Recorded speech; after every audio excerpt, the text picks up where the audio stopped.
So I finished watching Tarkovsky's Stalker for the first time. I'd been meaning to watch this movie for a long time, but the local DVD shop wouldn't have sold this DVD for whatever reason until now as part of the Criterion collection. This has been deemed a classic by film buffs, and you probably would have never have heard of this movie unless you yourself are a film buff. Andrei Tarkovsky has said to be one of the greatest Russian filmmakers in history. He really transformed cinema as we know it today. I knew this was a more slow-paced meditative movie, but I will admit when I was watching it, I feared that the pacing would be too slow and would eventually get boring. But I tell you, something happened in the third act of this movie that really engaged me. Reflection. Sheer, utter reflection. What this movie does is it gets you comfortable with a specifically slow kind of reflective pacing so that you can really soak in and digest and marinate on these moments with these characters. These characters that seem archetypal at first, but as the movie goes along, there's a lot more depth to them. And what starts off as a simple goal at first transformed into a self-reflection of whether or not this journey is actually worth it in the first place. And through this, we get some of the most profound moments of reflection in cinema history. There'll be moments where characters will just sit there and just let a moment sink in for a full minute, like minutes on end. And it's just some of the most engaging forms of cinema you'll ever see. Now, this film will not be for everybody. Well, realistically, if you try to please everyone, you'll eventually please nobody. That's how genuine art works. But this is not what I would call a fun movie. But if you have the patience for slower forms of narrative, and if you're keen on film history, I'd recommend giving this movie a watch. It's rather profound, actually.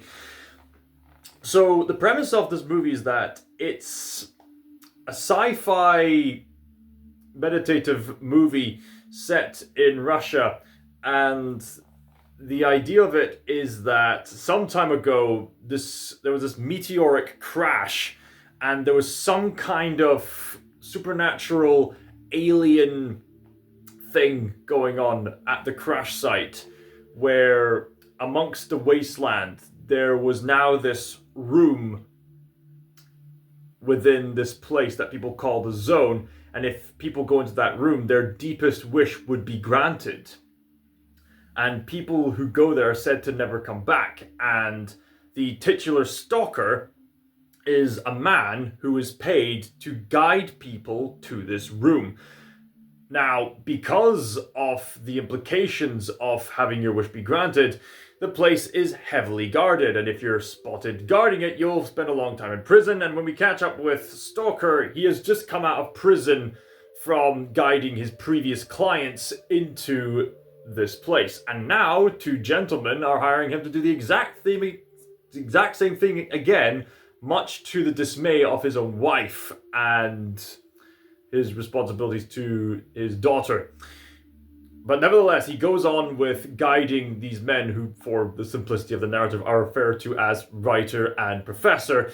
And he manages to help them get past security, and they enter into the zone, this quiet wasteland, which is nevertheless colourful for the standards of this film.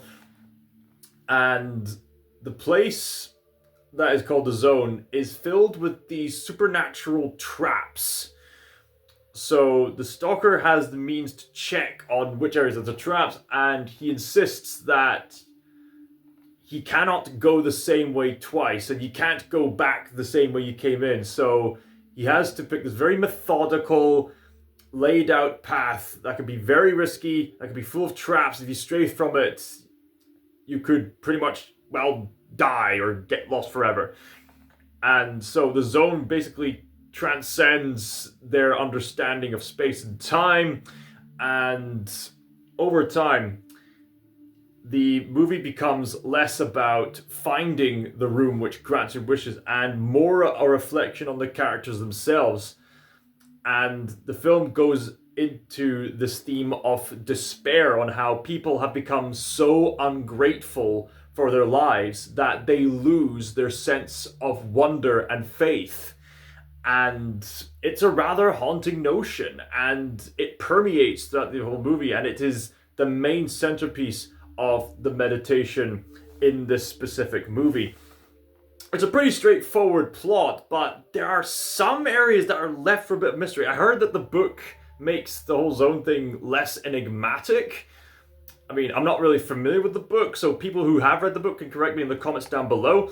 But from what I've experienced, that however you make of it, the zone is alive in a sense. And if you study the film closely, or look at the behind the scenes footage, it's rather evident that there's actually specific camera shots that are shown from the zone's perspective. Yes, the zone itself is another character, another conscious being.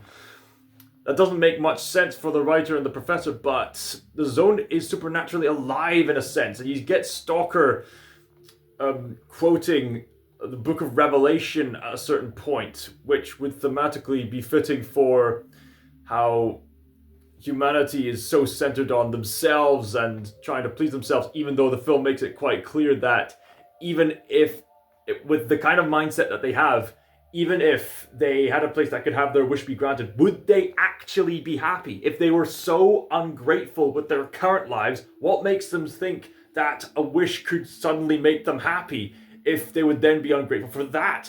It's shown throughout the film that there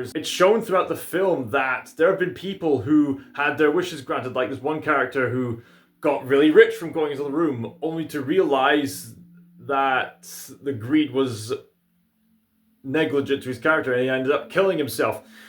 And so this room becomes this mirror onto the character's very souls, which leads to this really profound scene where the three gentlemen just sit there looking at the room in all its own wonder, which we haven't actually seen. That there was a previous scene where we don't even see the room. They're just seeing the room off screen and they're reacting to it. And then the camera finally kind of zooms out into the room itself. We just see the characters looking in as if it's a reflection on them.